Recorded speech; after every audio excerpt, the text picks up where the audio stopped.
दोस्तों नमस्कार, स्वागत है आपका हमारे चैनल पे एक नए वीडियो के साथ। दोस्तों आज हमारे साथ एक ऐसी शख्सियत जुड़ी है जो अपने ज़िला में प्रथम महिला कैंडिडेट है जिन्होंने यूपीएससी का एग्ज़ाम पास आउट किया। इनका नाम है श्रेया श्री। ये वैशाली ज़िले के रहने वाली है। तो श्रेया जी बहुत बहुत बधाई पूरे वैशाली वालों की तरफ से आपको। बहुत धन्यवाद आपका। सबसे पहले आप ये बताइए, यूपीएससी में आने का सपना आपने कब से देखा था? जी ये कॉलेज में जब मैं थी तो मैं एजुकेशन पे इंडिया की रिसर्च कर रही थी और तब मैंने पाया कि जो इंडिया की एजुकेशन की स्थिति है उसमें सबसे ज़्यादा बदलाव अगर कोई ला सकता है तो वो है जो फोर फ्रंट पे काम कर रहे हैं सिविल सर्विसेज में। और इसी कारण से मैंने सिविल सर्विसेज की तैयारी करना शुरू किया। तो यूपीएससी का ख्याल आपको कॉलेज से ही आया? जी, उससे पहले आपको बचपन में कुछ सब क्या सपना था? एकदम शुरू में तो डॉक्टर बनने का मन था।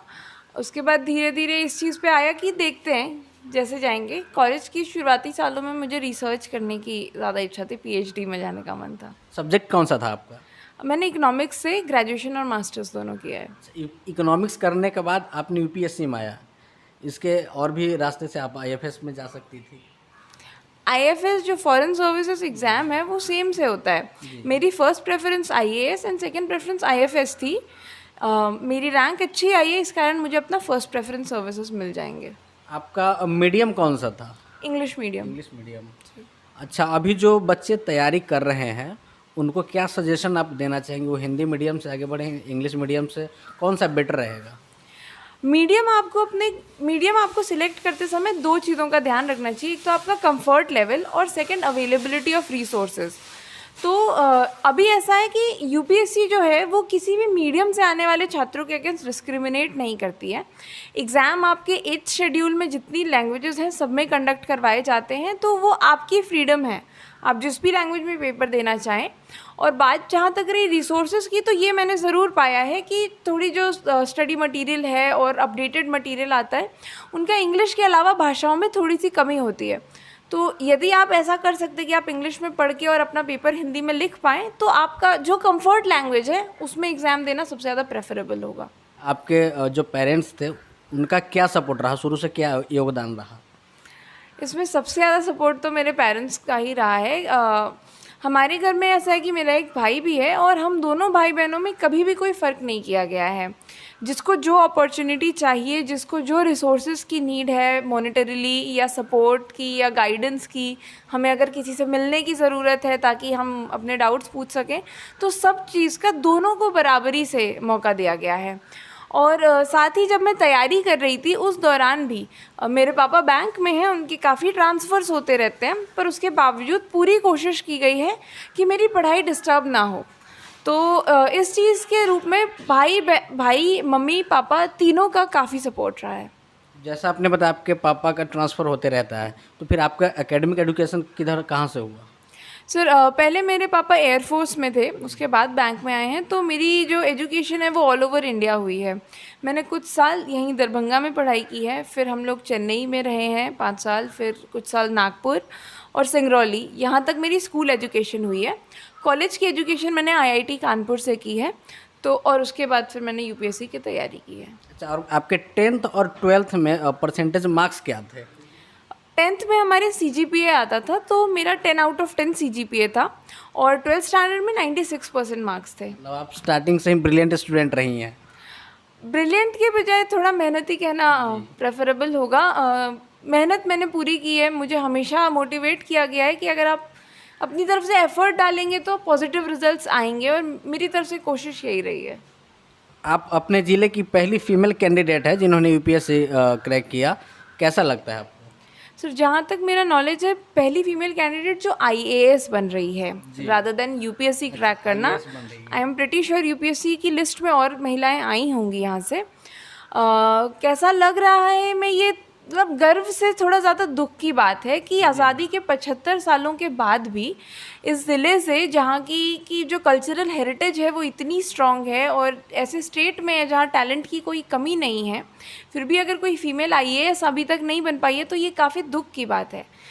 पहली तो मैं बन गई, मैंने पहला कदम बढ़ाया है। मैं चाहूँगी कि जो 2nd, 3rd और 100th आईएएस यहाँ से निकले, उनके लिए हमें ज़्यादा वेट ना करना पड़े। आप जिस पंचायत से बिलोंग करती हैं अभी, उस पंचायत का अगर फीमेल का लिटरेसी रेट देखा जाए तो लगभग 20 से 25% के आसपास है। इसको कैसे आप, अगर आपको मौका मिले तो किस तरह से आप सुधारना चाहेंगे? सर, फीमेल लिटरेसी में दो मेजर फैक्टर्स हैं। एक तो ये फैक्टर आ जाता है कि घर की तरफ से परमिशन वाली चीज़, कि हमारे यहाँ काफ़ी पेट्रियार्कल माइंडसेट है और हम लोग इक्वल अपॉर्चुनिटी नहीं देते हैं, तो इस लेवल पे काम करना है। एंड सेकेंडली इस जो स्कूल वगैरह में अवेलेबल इंफ्रास्ट्रक्चर है, रिसोर्सेज हैं, अच्छे टीचर्स की कमी है। तो इन दो साइड से, एक एडमिनिस्ट्रेटिव साइड से जहाँ स्कूल्स की व्यवस्था, प्रॉपर वॉशरूम्स, ये सब व्यवस्था सुधारें ताकि गर्ल्स को स्कूल जाने में दिक्कत ना हो, और सेकेंडली इस चीज़ की व्यवस्था कि जो घर की तरफ से जो रोक टोक होती है, तो इन दोनों चीज़ों पे काम करके मैं फ़ीमेल लिटरेसी को इम्प्रूव करना चाहूँगी। जो लड़कियां आपकी वीडियोस देख रही हैं, उनको क्या संदेश देना चाहेंगे अगर वो इस क्षेत्र में या फिर किसी भी क्षेत्र में आगे बढ़ना चाहें? सर, ये संदेश जो है ये सब पे एप्लीकेबल है, पर ख़ास तौर पे गर्ल्स पे, कि खुद की कभी हिम्मत मत खोइए। ऐसा बहुत टाइम आता है जब आपको बोला जाएगा ये आपके बस का नहीं है, तुम रहने दो, अब तो इतना पढ़ ली, शादी कर देते हैं, इस तरह की चीज़ें। अगर आपने ठान लिया है कि आपका लक्ष्य है और आप मेहनत करने के लिए तैयार हैं, सबसे ज़्यादा ज़रूरी चीज़ है मेहनत। यदि आप मेहनत करने के लिए तैयार हैं तो आपको किसी की बातों से हिम्मत हारने की ज़रूरत नहीं है, और ईमानदारी खुद से रखें। यदि आपने कुछ सोचा है करना है तो बाहर से एक्सटर्नल वो जो टोकने वाली जो चीज़ होती है उसकी ज़रूरत नहीं पड़नी चाहिए। आपका मैडम अटेम्प्ट कौन सा था ये? सो ये मेरा सेकेंड अटेम्प्ट था। फर्स्ट वाले अटेम्प्ट और सेकंड वाले अटेम्प्ट में आपको कहाँ लगता है कि कहाँ चूक हुई थी पहले वाले में? सर, पहला अटेम्प्ट मेरा जैसे ही ग्रेजुएशन, मेरा इंटीग्रेटेड कोर्स था, ग्रेजुएशन और मास्टर्स, तो वो ख़त्म होते ही मैंने दिया था, तो उस समय सिलेबस भी कंप्लीट करने का पूरा टाइम नहीं मिल पाया था। तो और सेकेंड अटेम्प्ट होते होते थोड़ा साल भर का टाइम मिल गया और प्रॉपर्ली सिलेबस कंप्लीट किया, और जो एक एक वीक एरियाज़ है उन पर फोकस किया था मैंने। रिजल्ट से पहले आप कितना श्योर थे कि आपका रिजल्ट इस बार हो जाएगा और इतना बेहतर रैंक आएगा? सर, मेरा मेन जो रैंक आती है वो मेंस और इंटरव्यू के बेसिस पे आती है। दोनों मेरे डिसेंट गए थे, तो मुझे अंदर से ये तो श्योर था कि लिस्ट में कहीं ना कहीं नाम ज़रूर आएगा, पर इतने ऊपर आएगा इस बारे में तो कोई भी श्योर नहीं हो सकता, तो मैं भी नहीं थी। चलिए, श्रेया जी के पिताजी भी यहाँ पे मौजूद है, इनसे भी कुछ हम बातें करते हैं। सर नमस्कार, क्या नाम है सर आपका? मैं दिनेश चौधरी हूँ और मैं मंगुराही गांव सुल्तानपुर पंचायत का रहने वाला हूँ। मैं सर्विस के सिलसिले में हमेशा बाहर ही रहा हूँ, जिसमें कश्मीर से कन्याकुमारी तक पूरा भ्रमण किया हूँ, और जब से मैं बैंक में आया हूँ, जब से मैं मध्य प्रदेश में ही 13 सालों से कार्यरत हूँ। आपकी बच्ची ने पूरे ज़िले का नाम रोशन किया है, कैसा फील हो रहा है आपको? देखिए, अच्छा ज़रूर फील हो रहा है, लेकिन मेरी खुशी तब बढ़ेगी जब इस ज़िले के बच्चे बच्चियाँ उनका रिज़ल्ट आए, और 2-4 संख्या में, और जल्दी आए, जिसके लिए कि हम लोग प्रयासरत भी हैं। श्रेया ने इसके लिए अपना एक चैनल भी बना के डेडिकेट कर दिया है टेलीग्राम पर, जिसमें ये अपना सारा मटेरियल डालेगी, और जिसको जो क्वेरी होगा तो उस क्वेरी का भी रिप्लाई करके उनकी मदद ज़रूर करेगी। आपने अपने श्रेया मैडम को इतना सपोर्ट किया, जो अभिभावक देख रहे हैं उनको क्या कहेंगे और किस तरह से उनको सपोर्ट करना चाहिए अपने बच्चों को? मैं अभिभावकों के लिए एक ही चीज़ कहूँगा कि किसी भी चीज़ को आउटसोर्सिंग पर ना छोड़े। आउटसोर्सिंग का मतलब है हम अपना जॉब किसी और के हवाले कर दें। हम क्या सोचते हैं, हम बहुत अच्छे स्कूल में बच्चों का एडमिशन करा दें, उसके बाद बहुत अच्छा ट्यूशन दिला दे, कोचिंग दिला दे, हमारा ड्यूटी ख़त्म हो गया, इसके बाद मुझे कुछ करना नहीं है। तो अगर आप ऐसा करेंगे तो बहुत बड़ी सफलता आपको मुश्किल से मिलेगी, हो सकता है मिले, लेकिन मेरी नज़र में है कि आपकी सफलता ज़्यादा कठिन हो सकती है। तो इसके बदले अगर आप अपने कीमती समय में से जो भी रोज़गार करते हैं उसमें से कम घंटे 2 घंटे निकालिए, अपने बच्चों के साथ ज़रूर बैठिए, उनका रोज़ कॉपी किताब ज़रूर देखिए, क्या कर रहे हैं नहीं कर रहे हैं, तो इससे आपकी पूरी जानकारी लगेगी बच्चे कहाँ क्या कर रहे हैं, और उसके अनुसार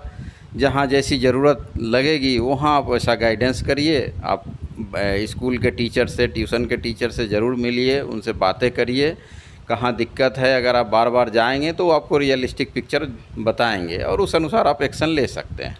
सर, जहाँ तक लड़कियों का सवाल है, अपने यहाँ लड़कियों को उतना फ्रीडम नहीं दिया जाता जितने कि लड़कों को देते हैं, इस बारे में आप क्या कहना चाहेंगे? अब देखिए, धीरे धीरे ये बदलाव आ रहा है अपने समाज में कि अब लड़कियों को भी दिया जा रहा है। और जब से अपने नीतीश बाबू आए हैं और उन्होंने काफ़ी योजनाएं चलाई हैं लड़कियों के लिए, तो लड़कियों की उपस्थिति भी स्कूल में बहुत अच्छी हो रही है इस साइकिल देने से और बहुत सारी योजनाओं के चलाने से। तो अब ऐसी स्थिति नहीं है कि लड़कियों को कम मौका मिल रहा है। अब थोड़ा सा हिम्मत लड़कियों को खुद करना है और थोड़ा पेरेंट को भी करना है, जिसके लिए कि अब श्रेया इंस्पिरेशन ज़रूर बनेगी, क्योंकि अब यहाँ से निकला है तो सबको लगेगा कि नहीं भाई यहाँ से भी हम निकल सकता है। जो एक बहुत बड़ा हिम्मत इन लोगों को भी था कि हम ये जो टॉपर होते हैं कोई दूसरी मिट्टी के बने होते हैं, लेकिन जब ये लोग खुद एमपी स्टेट के 4-5 बार टॉपर रहे हैं विभिन्न ओलंपियाड में और कई में गोल्ड मेडल जीते हैं, कई में फर्स्ट प्राइज़ जीते हैं दिल्ली तक जाके, तो धीरे धीरे इनका हौसला बढ़ा है और उस हौसले को इन्होंने कामयाबी तक लाया है। ये लोग NTAC KVPY जैसे अच्छे अच्छे एग्ज़ाम क्वालिफाई किए हैं। श्रेया मैडम, आपसे एक और बात जानना चाहेंगे कि जैसा अपने यहाँ बिहार का सरकारी स्कूल का व्यवस्था है, आज किसी से छुपा हुआ नहीं है, उसमें अगर बच्चे जो बिहार के अपने पढ़ते हैं तो क्या वो आपकी तरह IAS बन सकते हैं? सर ऐसा है कि मैंने पर्सनली यहाँ के गवर्नमेंट स्कूल्स में विज़िट नहीं किया है। जो भी है एनेक्डोटल रिपोर्ट न्यूज़ वगैरह पे देखी है और अपनी खुद की आंखों से देखे समझे बिना मैं उस पर कमेंट करना सही नहीं समझती। किस तरह के अगर आपको मौका मिले बेरोजगारी का, स्वास्थ्य का और शिक्षा का देखने का, तो क्या आपके मतलब कदम क्या रहेंगे, पहला कदम क्या स्टेप रहेंगे? सो फर्स्ट तो स्टेप ये रहेगा कि हमारी स्टेट गवर्नमेंट और यूनियन गवर्नमेंट दोनों के ही काफ़ी अच्छी स्कीम्स हैं इन मामलों में जो शायद लोगों तक पहुंच नहीं पा रही हैं। तो जो मेरा पहला कदम ये रहेगा कि ये समझना कि लोग उनका लाभ क्यों नहीं उठा पा रहे हैं और जो एडमिनिस्ट्रेशन की तरफ से जो भी ब्लॉकेजेस हैं उन्हें तेज़ी से हटाया जाए ताकि जो बेनिफिट्स ऑलरेडी स्कीम्स हैं उनकी इफ़ेक्टिवनेस बढ़ पाए। जो बच्चे ऑलरेडी प्रिपरेशन कर रहे हैं इस एग्ज़ाम का, उन लोगों को क्या संदेश देना चाहेंगे? किस तरीके से वो प्रिपरेशन करें, तैयारी किस तरीके से? सो तैयारी में ईमानदारी सबसे बेसिक चीज़ है कि आपने अगर सोचा है तो आपको ईमानदारी बरतनी पड़ेगी और खुद पे कॉन्फिडेंस रखना पड़ेगा। ये दोनों चीज़ें बहुत इंपॉर्टेंट हैं। एंड थर्डली ऐसा है कि हम अभी डिजिटल एज में रह रहे हैं, हम इंटरनेट का काफ़ी यूज़ करते हैं तैयारी करने में। मैंने घर पे रह के पढ़ाई की है तो मेरी पूरी जो भी रिसोर्सेज हैं मुझे ऑनलाइन ही मिले हैं। तो इस चीज़ में हमें ये ध्यान रखना होगा कि जब हम इंटरनेट पे रिसोर्सेज के लिए जा रहे हैं तो हम इधर उधर डिस्ट्रैक्ट ना हो जाएं सोशल मीडिया से या कुछ ऐसे इंस्पिरेशन के नाम पर जो बहुत सी वीडियोस आती हैं तो उनके वो लूप में ना फंस जाएं। अपना टाइम लिमिट सेट करें और अपना टारगेट सेट करें कि आज मुझे ये करना है और वो कंप्लीट करें। आपने जैसा बताया आपने घर पे रह के ही तैयारी करा है, मतलब आपने ट्यूशन कहीं से नहीं लिया? जी नहीं, यूपीएससी की तैयारी मैंने घर पे ही रह के की है। इंटरव्यूज़ की तैयारी के लिए मैं 2 हफ्ते दिल्ली जाकर मैंने मॉक इंटरव्यूज़ दिए हैं, बट प्री और मेंस ये दोनों घर से तैयारी की है। जो लोग बिलो मिडिल क्लास फैमिली से आते हैं, जिनके पास उतने साधन नहीं है, उतने खर्च नहीं बेयर कर सकते जिनके माता पिता, वो क्या वो घर बैठे वो भी तैयारी कर सकते हैं? आई एम प्रिटी श्योर वो कर सकते हैं। एक ऐसा है कि जैसे आप मेजर स्टेट्स वगैरह में रहते हैं तो काफ़ी बुक्स आपको सेकेंड हैंड मिल सकती है। सेकेंड हैंड बुक्स आप स्टैंडर्ड वाली ले सकते हैं। नोट्स ऐसा है कि रिसेंट ईयर्स में ट्रेंड है कि सारे टॉपर्स अपने नोट्स ऑनलाइन डाल रहे हैं। अगर आपके पास एक स्मार्टफोन आप अरेंज कर सकते हैं तो काफ़ी ज़्यादा रिसोर्सेज आपको उस एक डिवाइस पर मिल जाएंगे और आप तैयारी कर सकते हैं। और इससे ज़्यादा अगर किसी को कोई कठिनाई है तो मैं सिस्टम के अंदर आने के बाद मेरी तरफ से पूरा प्रयास रहेगा कि जो मेहनत करने वाले छात्र हैं जिनकी के अंदर दृढ़ संकल्प है तो उनको तैयारी करके और ये मंजिल तक पहुंचने में कोई दिक्कत ना आए। जो लोग बहुत काफ़ी दिनों से मतलब तैयारी कर रहे हैं, जिनको सफलता नहीं मिल पा रही है, उन लोगों के लिए क्या खास संदेश आपका रहेगा? सर जो फर्स्ट है कि आप ये पहले आइडेंटिफाई करिए कि यदि आपका इतने समय से नहीं हो रहा है तो क्यों नहीं हो पा रहा है, क्या फंडामेंटल कमियां हैं आप में, और फिर एक रियलिस्टिक एस्टिमेट की ज़रूरत है कि क्या आप उन कमियों को, आपकी जितने भी अटेम्प्ट्स बचे हैं उनमें सुधार पाएंगे कि नहीं। यदि आप नहीं सुधार पाते हैं तो इसके पीछे आपकी ज़िंदगी के 6 साल 8 साल देना बहुत पॉइंट नहीं बनता है। इंडिया में अपॉर्चुनिटीज़ बहुत बढ़ गई हैं। प्रेस्टीज एक चीज़ से कनेक्टेड है। एक चीज़ ये भी मैंने देख रहा है कि जैसे एक ये एग्ज़ाम निकलने के बाद मेरे आसपास बहुत लोग आ रहे हैं, लेकिन साथ ही साथ इतने लोग हैं जो एम्प्लॉयमेंट जनरेट कर रहे हैं। आप रोज़गार तक हैं ही, आप उनको कवर करते होंगे। तो ऐसे जो लोग हैं जो एम्प्लॉयमेंट जनरेट कर रहे हैं, जो खुद का स्वरोज़गार क्रिएट कर रहे हैं, तो इन पे भी हमें फोकस करने की ज़रूरत है। और यदि ये एग्ज़ाम्स काफ़ी मुश्किल लग रहे हैं या आप ऑलरेडी काफ़ी समय बिता चुके पर आपको लग रहा है कि ये नहीं हो पाएगा, तो प्रैक्टिकल स्टेप ये रहेगा कि आप थोड़ा रियलिस्टिकली देखें यहाँ आप कर सकते हैं या नहीं, और यदि आपको मुश्किल लग रहा है तो आप किसी और तरफ कदम बढ़ाएं। अपॉर्चुनिटीज़ की कमी नहीं है, आप खुद भी क्रिएट कर सकते हैं। तो दोस्तों, अगर आपके मन में कोई सवाल हो तो कमेंट बॉक्स में ज़रूर छोड़ें। अगर आपके कोई ऐसे सवाल है जो डायरेक्ट आप श्रेया मैडम से पूछना चाहते हैं तो इनके टेलीग्राम चैनल का लिंक हमने डिस्क्रिप्शन बॉक्स में डाल रखा है। आप वहां से डायरेक्ट इनके टेलीग्राम पे जुड़ सकते हैं और अपने सवाल पूछ सकते हैं। चलिए मिलते हैं अगले वीडियो में, तब तक के लिए नमस्कार।